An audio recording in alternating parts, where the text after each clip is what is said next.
Yesterday, Xi Jinping, the head of the government in China, announced that the 53 countries of Africa will be allowed to export to China with zero tariffs on any of them, on any product, at any time. That's a milestone. Look at the meaning. The United States, after it deals with China and after it deals with Russia and South Korea and Japan, will turn its attention, who knows when, to Africa, upon whom the United States has hit enormous tariffs, 30%, 40%, 50% on small African countries, that you have to shake your head in disbelief. So the United States is deeply threatening the economic viability of African countries by imposing enormous tariffs at the same time that China removes all tariffs for the Africans. For those who don't know, China has been a more important trading partner for Africa for the last 15 years.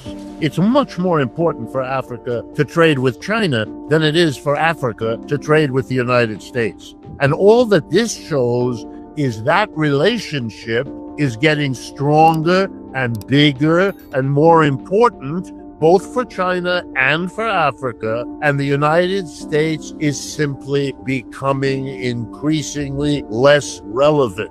No one should be surprised then when a few days earlier, the American military general in charge of the Africa Command makes comments suggesting that the Africa Command of the American military is a failure. I don't know exactly what that word means, but I get the message. And it's not because the United States military didn't do the right thing or the wrong thing. It's the development that I've just described, say, between Africa and China, that erodes from underneath. No military question really needs to be asked. It's already answered by the fact that everything is realigning in the world in such a way as to resolve all kinds of matters by the flow of economic development, regardless of what is done politically or militarily. I don't want to overstate this. The military and the political are important and have their influence. But I think in this case, the stalemates that we talk about militarily and politically will likely be resolved by an economic development that is no stalemate at all. And you could see that in the London meetings over the weekend between the United States and China, in which there's lots of spinning. But the bottom line looks like the United States had to give in order to get something and didn't come out with any kind of new world order that is any different from the one in which the United States is losing. And when Michael said quite correctly that the Vietnam War taught the United States the lesson of how dangerous it would be for the U.S. to try to mobilize hundreds of thousands of troops from American people, let's remember the war was incredibly expensive. They made the mistake. The war came to an end because of the opposition at home, and the United States lost the war. The Communist Party of Vietnam was the enemy, and the Communist Party of Vietnam runs that society politically now. They won, we lost, and we discovered that if you're not careful, you'll lose the war at home, whether or not you're doing better or worse on the battlefield over there. This was very, very powerful and has affected our military and is behind half of what goes on that they will never tell you about, because even the admission that they lost the war in Vietnam is difficult for them, not for anyone else in the world, but for them. And look, Mr. Trump's attack on the world by imposing tariffs on everybody makes the rest of the world very much able, no matter how sleazy their politicians might be, they're all in a position now to do something that has more than a grain of truth, to blame whatever the economic problems are of their country on the United States. You have positioned yourself as the big bad herder. You're the one who's hurting their exports, their imports, their balance of payments, their gold holdings, whatever the hell it is.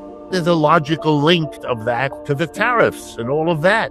Look, there's a new leader of the U.S. Chamber of Commerce, just announced. Okay, the new leader does what the old leader did. We like Trump. Oh, yes, tax cuts are wonderful. But you know this stuff about tariffs? Awful. They don't want these tariffs.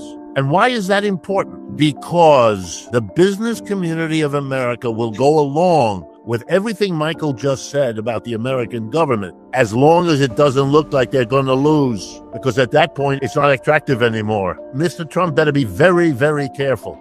Running after the fantasy of the State Department, as he described it, is all well and good until it isn't.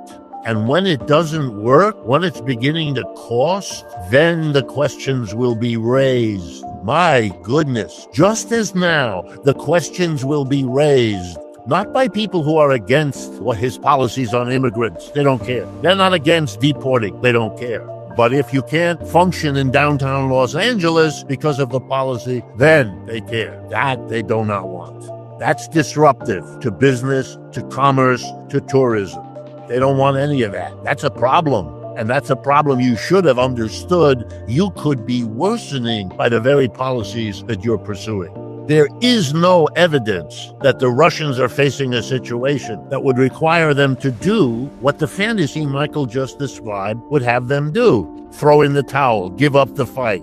Not at all. There's nothing. There's no evidence at all. The right wing is correct in this country that the Russians continue to fight the war, that absolutely nothing you have done to them has led them to come to the table. The only really interesting thing is if putting tanks where you hadn't put them, putting F-16s where you hadn't put them, whether raising the sanctions. By the way, the latest European sanction package is called package number 18. That's because 17 previous ones did not work.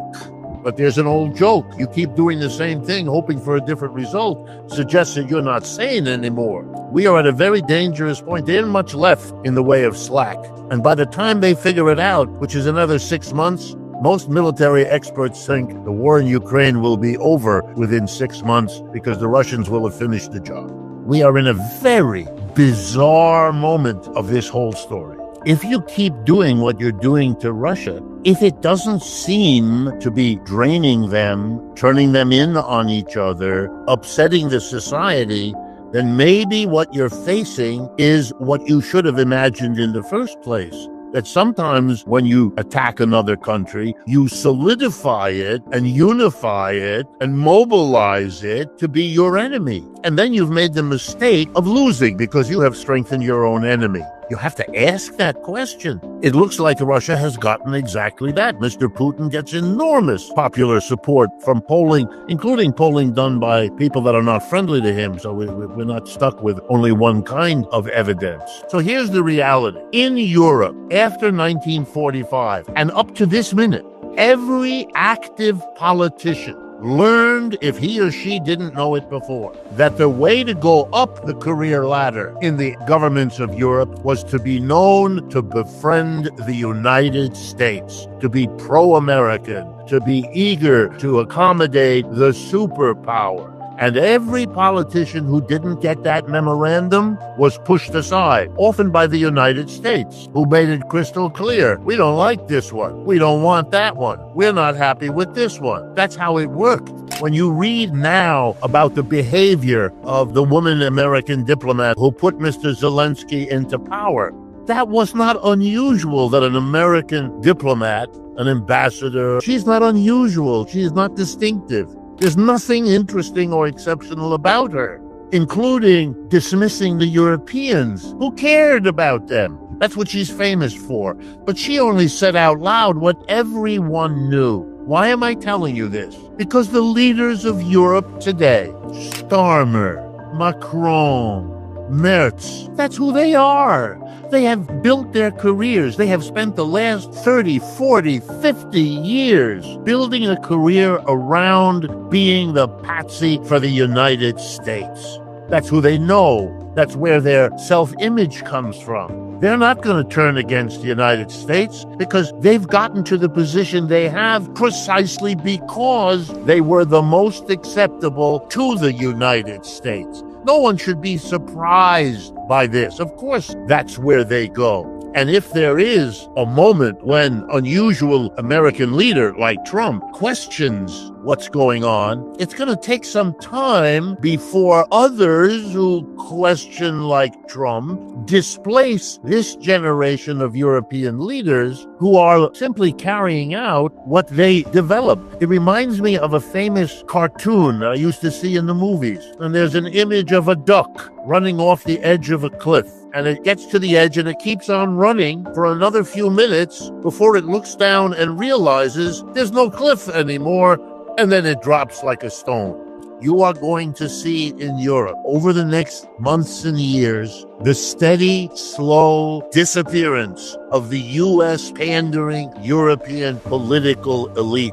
And they're going to be replaced by people who see the world differently and who reject a future because it's not looking very good for them. And like the duck running off the edge, they can't stand looking down, because if they do, they will see that the United States, to whom they are showing their good obedience, isn't there anymore, has turned and left and is looking at them as if they were the patsies that they always were. There is no greater hatred than that of the master who no longer leads the slave and needs to get rid of that slave and has to come up with an excuse and not understand how much the slave did for them. The Middle East has been and is now a stalemate. And here's what I mean. For much of the last century, the Middle East was the playground for foreign powers that invaded and took over in order to control oil. That was the issue. That was the goal.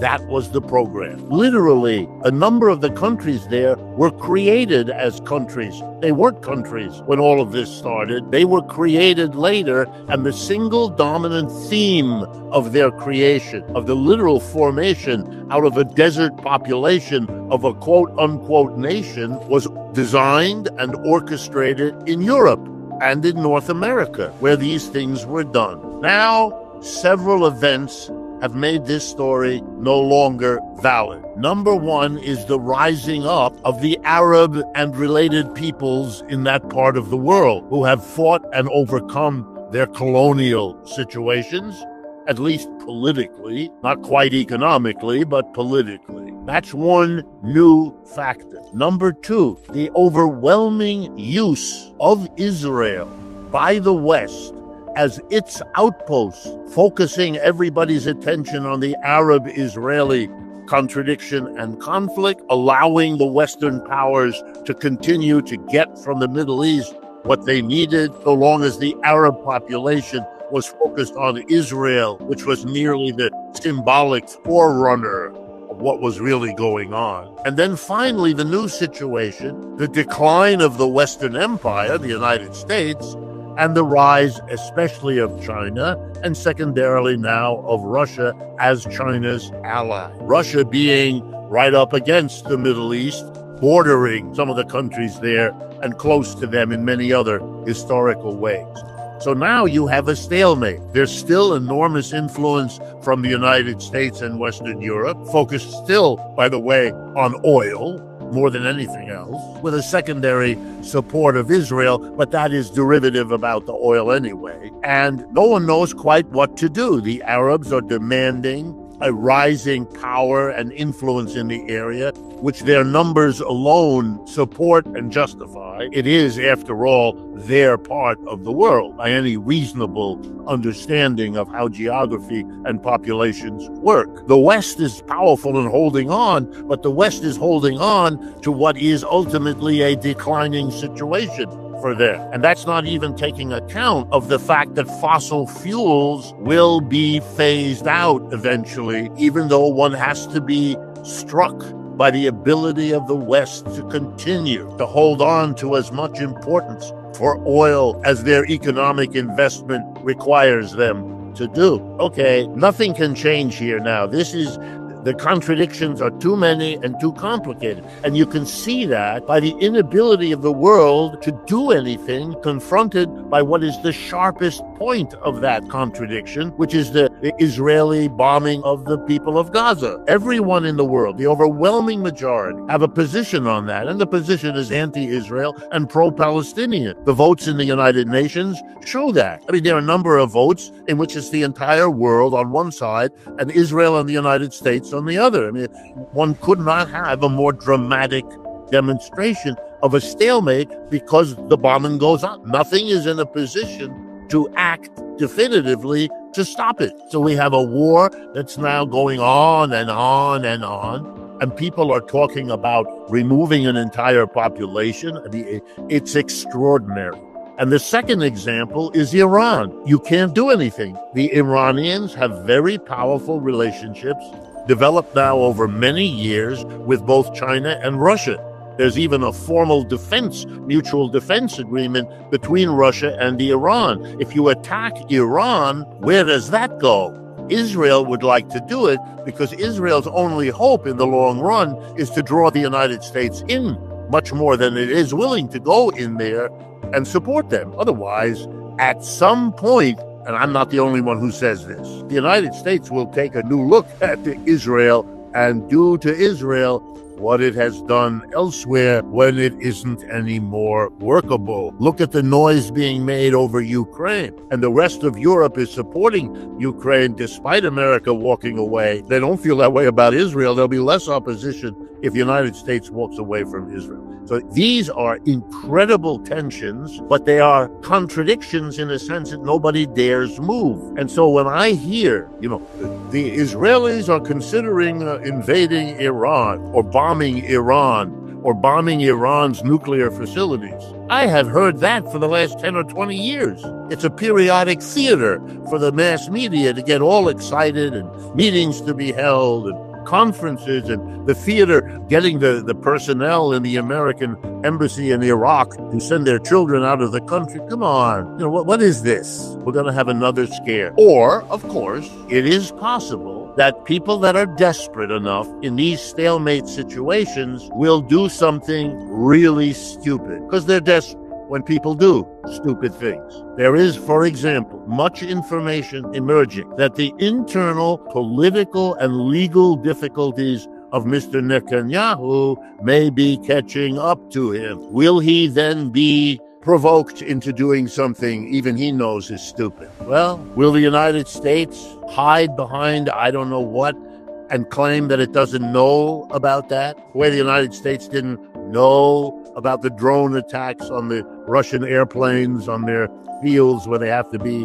by treaty out in the open and all of that. These are endless games. There's no more reality to this than listening after a night of drone and missile attacks to the Ukrainian government telling you how it shot down all of the missiles and the drones, even while the press is showing the burning buildings, or for that matter, the Russians. I can't verify either of them, but I can tell when what we're being told is quickly manufactured spin, as we call it in the U.S.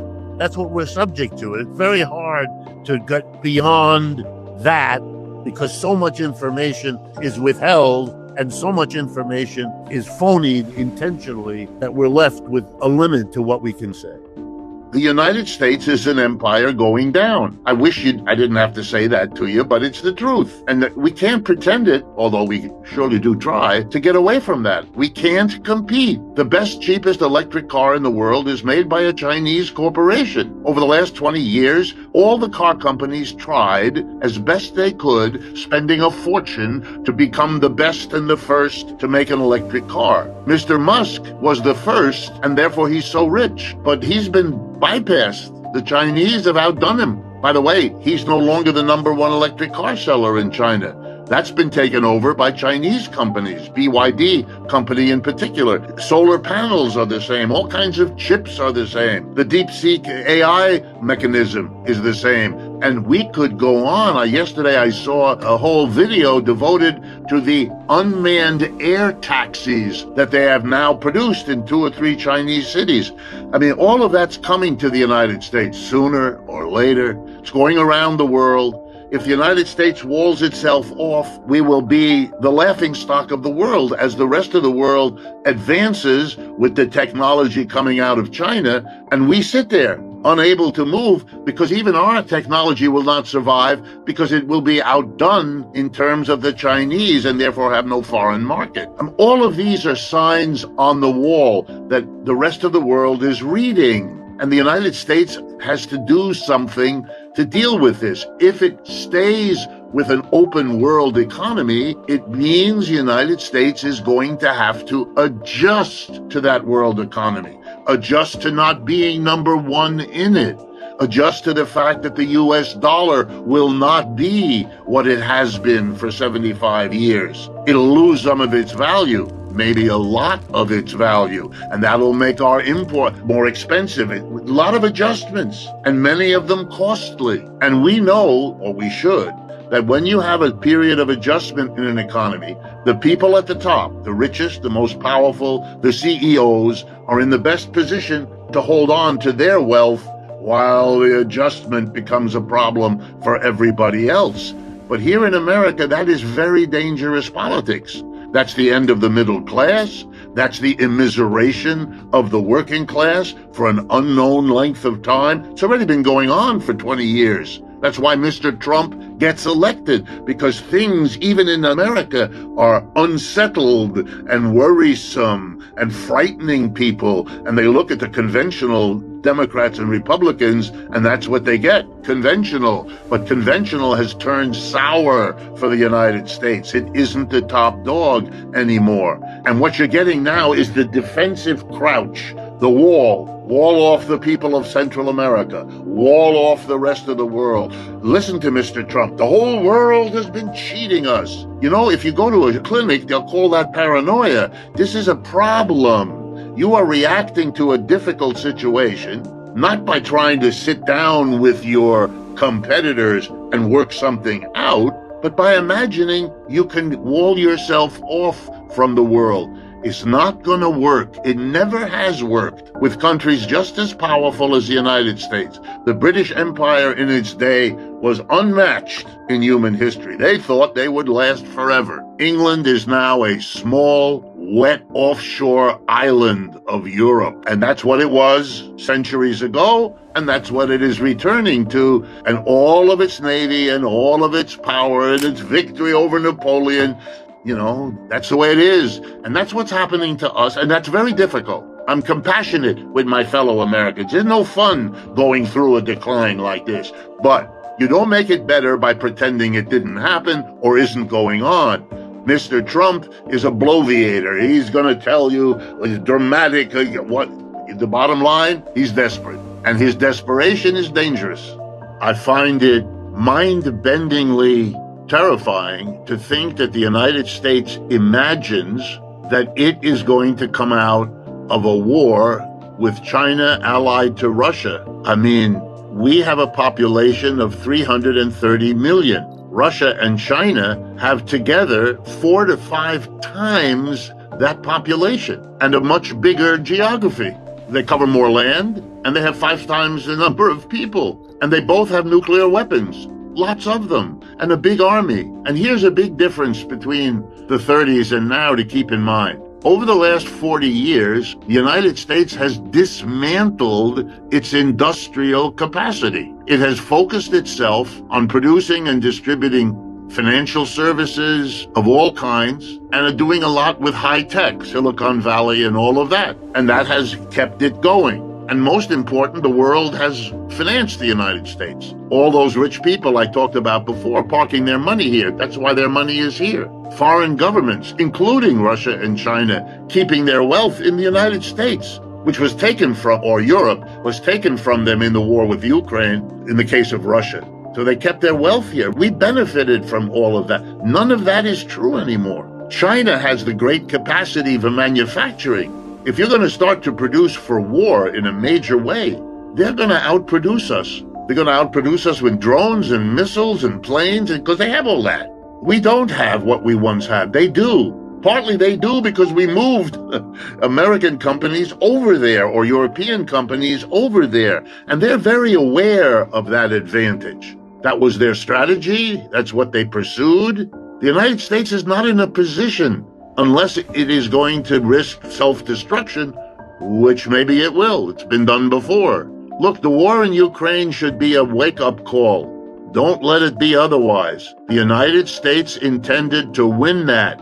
Everything done for the last 10 years in that poor country. The Maidan Revolution, the coup d'etat, the separating them away from Russia, the attempt to bring them into NATO. I mean, it's really straightforward, pretty obvious. And when the war begins, when Russia invades, Mr. Biden and Mr. Blinken telling us Russia would come to its knees, the ruble would collapse. It's all wrong. None of that happened. And the Russians every week move further west and take another chunk of Ukraine under their control.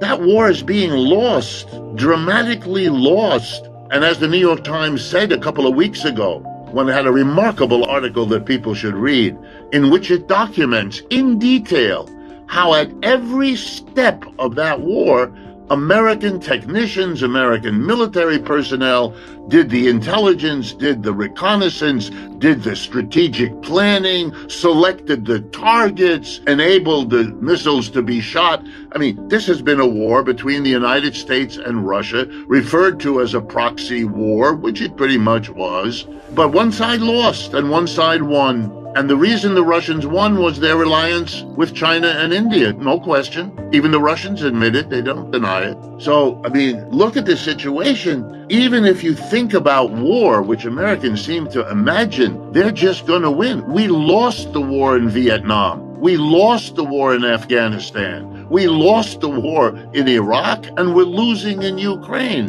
What kind of a country plans for war with a record like that? This is not the time for war. This is the time for every other conceivable effort. And to give Mr. Trump his due, he kind of sees it in Ukraine. It's kind of, he's given up the ghost there, slowly, painfully, worried about how it'll play in the American public and what his political enemies will do with him. But he's getting out of there because if there's anything crazier than planning for a war with China, it's trying to plan for a war with China while you're losing one in Ukraine. I mean, it's so crazy that even a Mr. Trump can see that's got to stop. That's a no-brainer. If you're still living in the 1980s and 90s, when the United States was still the top dog, when not only was it the top dog, but the Soviet Union imploded so it couldn't be even the counterweight that it had been, wow, then maybe you could think like that. That's where Mr. Blinken still is. That's where Mr. Biden still is. Mr. Trump is able to go beyond. But I'll give him that. He sees that, to his credit. But the rest of it is a megalomaniac notion of what the United States is in a position to do. And let me take it one step further. If I'm right, as I suspect I am, if this is going to work out really badly, that these tariff wars and trade wars and capital wars end up the kind of failure that the war in Ukraine is turning out to be, you're going to see the world and much of the United States turn against Mr. Trump in a spectacular reversal that will be as dramatic, if not more so, than watching him rise to the top, will be watching him crash when this desperation doesn't work. So what's happening is, bottom line, the rest of the world is watching what they believe to be desperate acts. The United States cannot compete its way out of the world economy, so it has to shut the world out. It has to close in on itself with a tariff barrier. It's like building a wall, and it's very symbolic. The wall against the immigrants in the southern border, now the wall against the whole world with the tariffs. This is looked upon by the rest of the world as an admission of failure. And by the way, it's clear in the rest of the world that it's failure in competition with China. And that reputational damage means that all the wealthy of the world are saying to themselves, we're not going to leave the United States, but we're reducing the portion of our wealth that's over there in the United States because it's too risky. And we're going to move out of the United States into less risky assets in other parts of the world. And that's the only way to explain that if you take a look, as I did yesterday, at the movement of the US dollar from January 20, when Mr. Trump becomes president, to April 18th, that's the numbers I looked at just a few days ago, the dollar lost almost 10% of its value. That's because people are unloading it. And when I say people, I mean also rich Americans are being told by their advisors, do not put as many eggs in the American basket as you used to do, as we used to tell you to do.